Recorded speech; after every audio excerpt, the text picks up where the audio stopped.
अंदर की बात बताता हूँ, मीडिया में नहीं जानी चाहिए। मैंने सरकार में एक बार कहा आकर के, नया नया यहाँ आया था दिल्ली, यहाँ का कल्चर का ज्यादा पता नहीं था मुझे, बाहर का व्यक्ति था।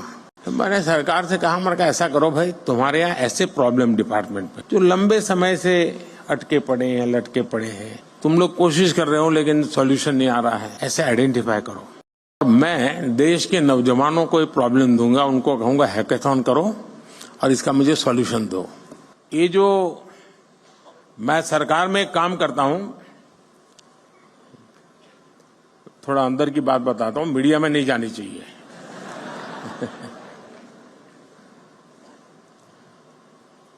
मैंने सरकार में एक बार कहा आकर के, नया नया यहाँ आया था दिल्ली, यहाँ का कल्चर का ज्यादा पता नहीं था मुझे, बाहर का व्यक्ति था।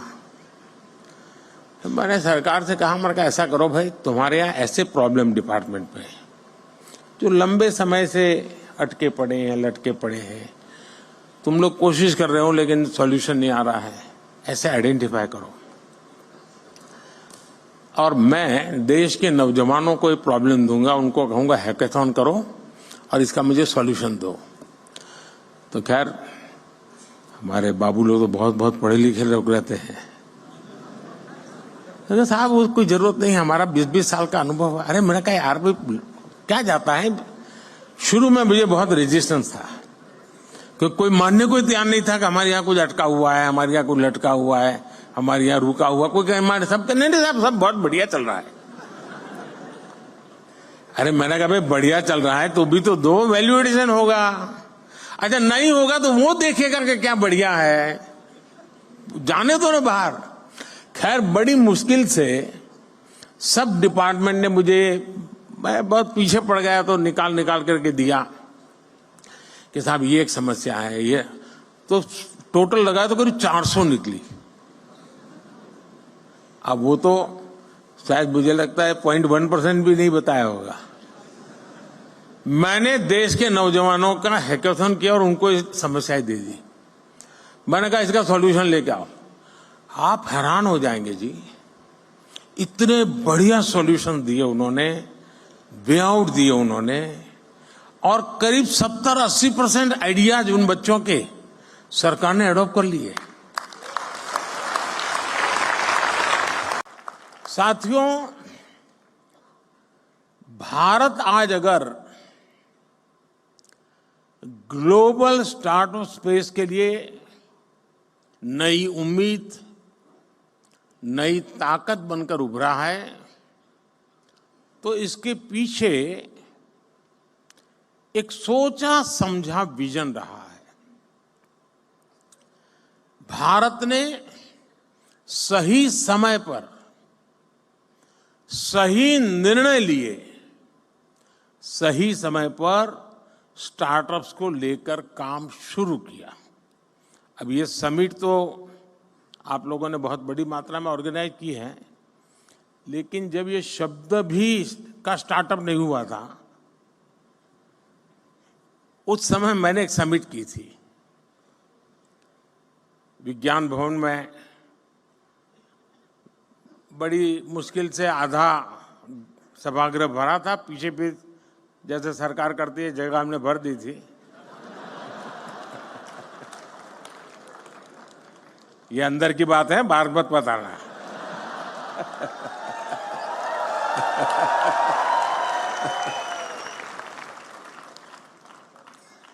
और उस समय देश में जो नए नए कुछ नौजवान, और मैंने startup India, stand up India इसको लॉन्च करने की दिशा में मेरा प्रयास था। और मैं चाहता था कि उसको मैं एक आकर्षण पैदा करूं, यूथ में एक मैसेजिंग करूं। तो कुछ लोगों ने जो इनिशिएटिव लिए थे उनको खोजा देश भर में, भाई कोई कोने में कोई करता है तो जरा देखो। और मैंने 5-7 लोगों को बुलाया था कि जरा भाई आप भी वहां भाषण कीजिए, मेरी कोई सुनेगा नहीं। अब सुनते हैं। मैं उस समय बात कर रहा हूं। तो मुझे बराबर याद है उस फंक्शन में एक बेटी ने अपना अनुभव सुनाया, शायद यहाँ बैठी भी हो, मुझे मालूम नहीं है। और उसने, वो मूल बंगाली है और माँ बाप ने काफ़ी पढ़ा लिख करके उसको तैयार किया। उसने अपना अनुभव बताया। उसने कहा, उनकी माता पिता भी पढ़े लिखे हैं। तो बोले, मैं घर गई तो मेरी माँ ने पूछा, क्या कर रही हो बेटा, आप काफ़ी पढ़ लिख के आई थी। तो उसने कहा कि मैं स्टार्टअप शुरू करने जा रही हूँ। तो उसकी माँ ने कहा, वो बंगाली थे, सर्वनाश।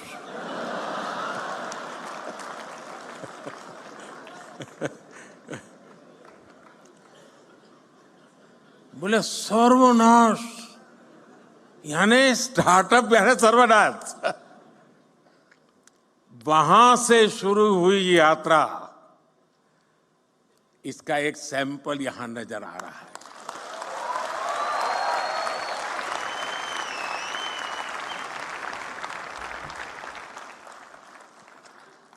देश ने स्टार्टअप इंडिया अभियान के तहत इनोवेटिव आइडियाज को एक प्लेटफॉर्म दिया, उनको फंडिंग के सोर्स से कनेक्ट किया, एजुकेशनल इंस्टीट्यूशंस में इंक्यूबेटर स्थापित करने का अभियान भी चलाया। हमने बिल्कुल उसका बाल वाटिका शुरू की, अटल टिंकरिंग लैब, जैसे एजुकेशन में सबसे शुरू होता है ना केजी का, वैसा ही हमने शुरू किया। और इससे फिर एक स्टेज आकर गया, इंक्यूबेशन सेंटर बनते गए। टियर 2, टियर 3 शहरों के नौजवानों के लिए भी अपने आइडियाज को इंक्यूबेट करने की सुविधा मिलने लगी। आज पूरा देश गर्व से कह सकता है कि हमारा स्टार्टअप इकोसिस्टम सिर्फ बड़े मेट्रो शहर तक सीमित नहीं है। और अभी छोटी सी फिल्म में भी दिखाया गया, ये देश के 600 से अधिक जिलों तक पहुंच चुका है। इसका मतलब है ये एक सामाजिक कल्चर बन गया है। और जब कोई सामाजिक कल्चर बन जाए तो फिर उसको रुकने का कोई कारण ही नहीं होता है, वो नई नई ऊंचाइयों को प्राप्त करता ही करता जाता है। भारत की स्टार्टअप क्रांति का नेतृत्व आज देश के छोटे शहरों के युवा कर रहे हैं। कुछ लोग सोचते हैं कि हमारे स्टार्टअप सिर्फ टैक्स स्पेस तक ही सीमित है, लेकिन मुझे खुशी है कि आज agriculture, textile, medicine, transport, space, even मैंने देखा योगा में स्टार्टअप शुरू हुए हैं। आयुर्वेद में स्टार्टअप शुरू हुआ है। और एक दो नहीं, मैं थोड़ा मैं रुचि लेता हूं तो देखता रहता हूं, 300, 400 की संख्या में है। और हर एक में एक से बढ़कर एक न कुछ नया है।